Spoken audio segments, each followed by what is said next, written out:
Thursday, January 15th, 2026, AGNDD, Intelli Report topic. 4 astronauts return to Earth after medical issue forces early ISS exit. Please pardon any visual and informational inaccuracies in this partially AI-generated article-based video.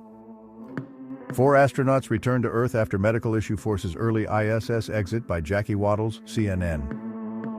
4 astronauts aboard a SpaceX Crew Dragon capsule splashed down early Thursday in the Pacific Ocean, ending a week-long effort to get an unnamed crew member home to evaluate a medical issue. NASA was ready. The team responded quickly and professionally, as did the teams across the agency, working closely with our commercial partners, and executed a very safe return, NASA Administrator Jared Isaacman said during a news conference Thursday morning. This is exactly why we train, and this is NASA at its finest. The crew left the International Space Station at 5:20 p.m. ET Wednesday aboard the spacecraft for a 10-hour journey home, gradually lowering in altitude and preparing to re-enter Earth's atmosphere. The astronauts, part of a mission called Crew 11, landed just after 3:40 a.m. ET Thursday off the coast of San Diego and were greeted by the sight of a few dolphins swimming nearby. The crew then boarded a recovery ship that was able to haul their SpaceX capsule out of the ocean after splashdown. As is routine when astronauts return from long-duration stays on the ISS, gurneys were used to assist the crew with mobility as they readjust to life with gravity. All 4 crew members were seen smiling, waving, and offering thumbs up as they exited the spacecraft. The astronauts are now expected to undergo routine medical checks, which is common for all people returning from space. It's still unclear which crew member is experiencing a health concern, though all 4 astronauts were to be transported to a hospital, which is not a common step post-flight. We want to take advantage of resources on Earth to provide the best care possible. NASA maintains relationships with local hospitals to ensure readiness for any post-landing needs, and for this return, we are utilizing that option as part of our normal preparedness, NASA spokesperson Leah Cheshire said during the Thursday webcast of the event.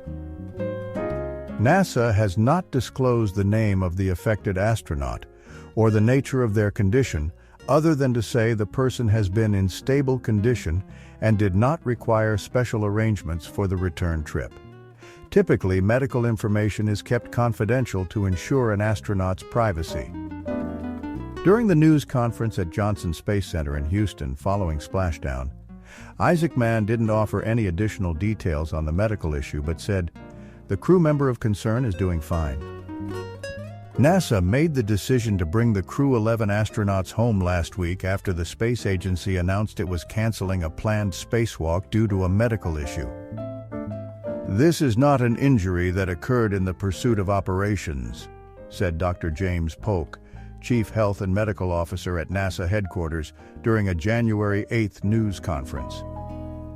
Rather, the problem relates to having a medical issue in the difficult areas of microgravity, Polk added, noting that NASA wanted to bring the astronaut home to make use of diagnostic tools.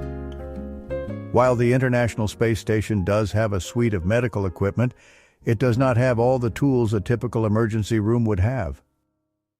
NASA's Mike Finke and Zena Cardman would have carried out the spacewalk that was canceled.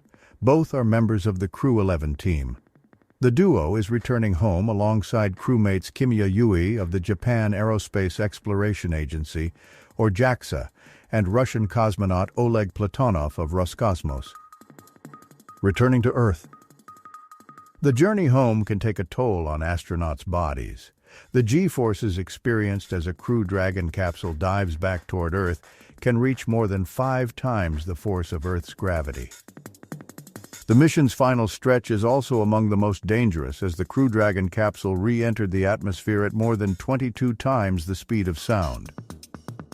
The process is known to heat the exterior of the returning spacecraft to more than 3,500 degrees Fahrenheit, 1,926 degrees Celsius, creating a buildup of plasma and triggering a minutes-long communication blackout.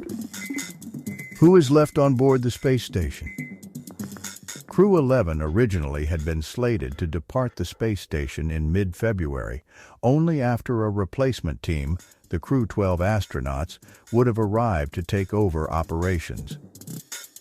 The Crew 11 astronauts' premature departure leaves the football field-sized space station with 3 staff members: 2 Russian cosmonauts, Sergei Kudzverchkov and Sergei Mikhaev, as well as NASA astronaut Chris Williams, who traveled to the orbiting laboratory as part of a ride-share agreement with Russia.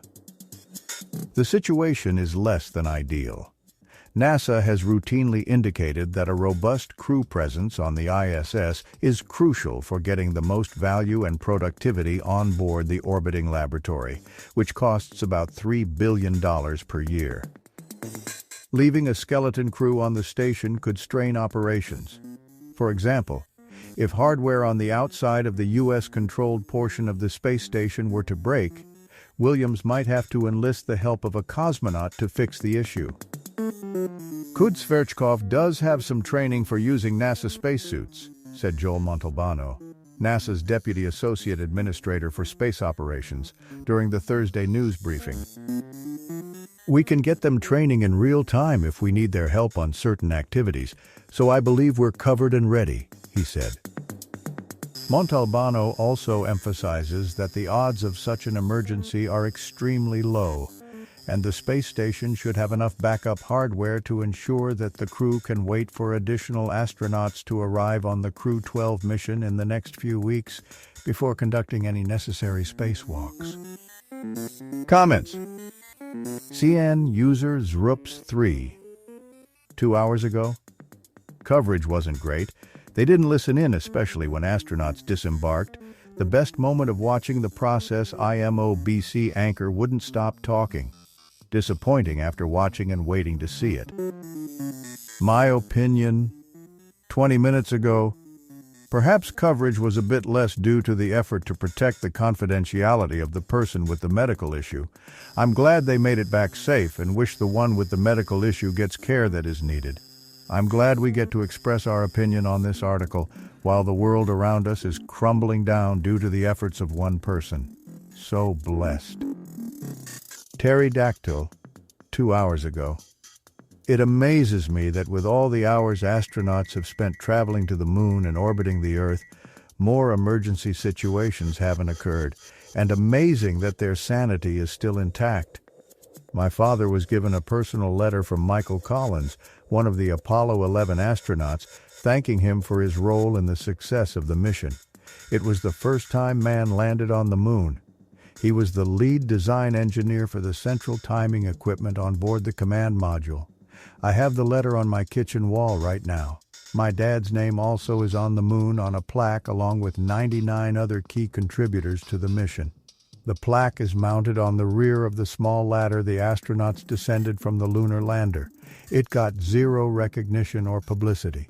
I also have, on display in my living room, the Silver Snoopy Award given to all the key participants of the mission. Am I proud of my dad? Is 7 up? Thank you for watching this AGNDD Intelli report, dear viewers. Please like, subscribe, and click the bell button to get notified during new uploads. And make sure to tune in next time. Stay safe and healthy. Cheers!